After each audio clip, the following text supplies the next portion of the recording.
On Christmas Eve, 1971, a 17-year-old girl boarded a flight over the Amazon rainforest with her mother. Her name was Juliane Koepcke. She was excited to spend the holidays with her family. The flight seemed completely normal. Passengers chatted quietly. The plane cruised above a sea of green jungle stretching to the horizon. Then, the weather began to change.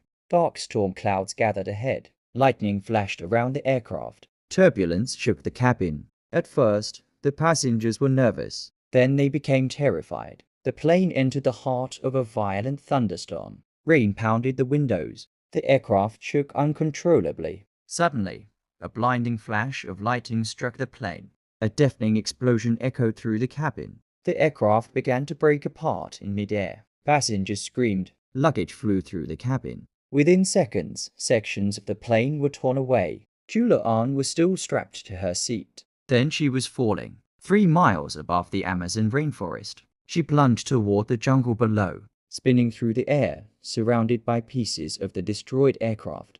And then everything went black. When Juliane opened her eyes, she was lying on the forest floor. She was alive. Miraculously, she had survived a fall from more than 10,000 feet. But survival was only beginning. She was completely alone. The Amazon rainforest stretched endlessly in every direction. The jungle was one of the most dangerous places on Earth. Venomous snakes, poisonous insects, predators, disease, and no sign of rescue. Juliane suffered cuts and bruises. One of her eyes was swollen nearly shut. Yet somehow, she could still walk. She searched desperately for her mother. She called out again and again. Only silence answered.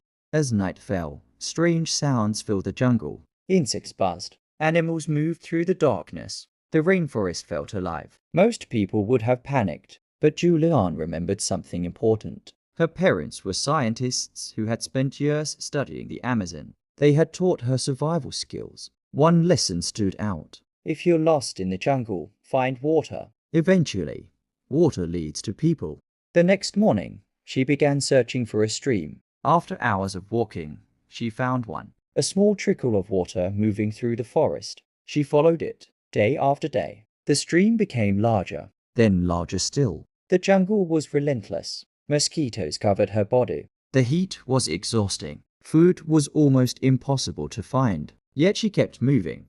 Every day brought new dangers. She crossed fallen trees, waded through rivers, and carefully avoided dangerous animals. At times, she felt hopeless. But stopping meant death. So she continued, one step at a time, one day after another. Meanwhile, rescue teams searched from the air. Planes flew over the rainforest, but the canopy was so dense that nobody could see her. Juliane heard aircraft overhead. She shouted. She waved. But the planes disappeared. The jungle swallowed her voice. Still, she refused to quit. By the 9th day, her strength was fading. Her wounds were becoming infected. She was exhausted. Yet the stream continued forward, and so did she. Then, on the 10th day, she discovered something unexpected. A small boat tied near the riverbank. For the first time in days, she saw evidence of people. Nearby was a simple shelter used by local workers. Nobody was there, but supplies had been left behind. Juliane waited. The next day, people finally arrived. At first, they could hardly believe what they were seeing. A teenage girl had emerged from the Amazon rainforest alone. Dirty, injured, exhausted, but alive. The workers helped her immediately. Soon, she was taken to safety. The world was stunned. Out of 92 people aboard the aircraft, Juliane Koepcke was the only survivor. Her story became an extraordinary survival tale. Many experts still struggle to explain how she survived. But she survived because she stayed calm and never stopped moving forward. Knowledge matters. Hope matters. And sometimes survival depends on taking one more step when every part of you wants to stop. Against impossible odds, an 18-year-old girl walked out of the Amazon alive. And her story continues to inspire the world.